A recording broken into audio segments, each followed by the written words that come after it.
बहुत समय पहले की बात है। एक सुंदर सा गांव था जिसका नाम था खुशियों का गांव। यहाँ के लोग बहुत ही खुश और परस्पर सहयोगी थे।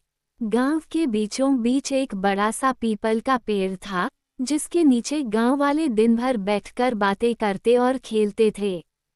गांव में एक प्यारा सा लड़का था जिसका नाम रामू था। रामू हमेशा नई नई चीजें सीखने की कोशिश करता था। एक दिन जब वह जंगल में खेल रहा था, उसे एक चमकदार पत्थर मिला। पत्थर में अजीब सी रोशनी थी। उसने उस पत्थर को बड़े ध्यान से देखा और सोचा कि यह किसी जादुई चीज का हिस्सा हो सकता है। रामू पत्थर को लेकर गांव के बुद्धिमान पुरखे के पास गया, जिनका नाम पंडित जी था। पंडित जी ने पत्थर को देखकर कहा, यह एक जादुई पत्थर है। इसमें असाधारण शक्तियां हैं, लेकिन हमें इसका उपयोग सोच समझकर करना होगा। रामू ने सोचा कि इस पत्थर का उपयोग गांव की भलाई के लिए कैसे किया जा सकता है। उसने गांव के लोगों से विचार विमर्श किया। गांव वालों ने तय किया कि वे इस पत्थर की शक्तियों का उपयोग गांव की समस्याओं को हल करने में करेंगे। पहले गांव में पानी की बहुत कमी थी। रामू और गांव वालों ने जादुई पत्थर की मदद से एक बड़ी बावली खोदी, जिससे गांव में पानी की समस्या समाप्त हो गई। अब सभी लोग सुकून से पानी का उपयोग कर सकते थे। फिर गांव के खेतों में अच्छे फसल के लिए बहुत मेहनत करनी पड़ती थी। रामू ने पत्थर की शक्तियों से खेतों में अच्छी उर्वरक डालने का तरीका ढूंढा।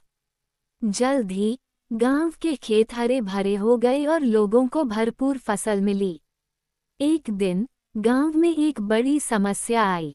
एक तेंदुआ जंगल से निकलकर गांव के पास आ गया और लोगों को डराने लगा।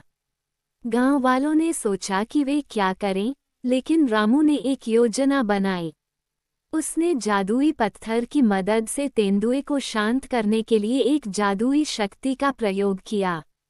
तेंदुआ गांव के पास से चला गया और अब गांव में शांति लौट आई।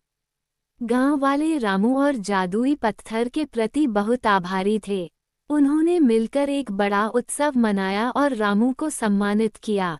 रामू ने सबको बताया कि सच्ची शक्ति सच्ची मित्रता और सहयोग में ही है।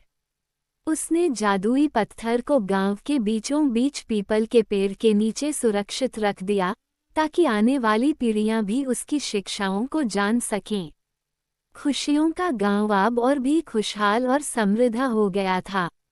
और यह सब संभव हुआ था रामू और गांव वालों की एकता और सहयोग के कारण।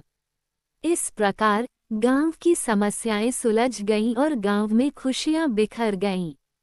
यही कहानी है खुशियों के गांव की, जहां सच्ची मित्रता और एकता ने हर मुश्किल को आसान बना दिया।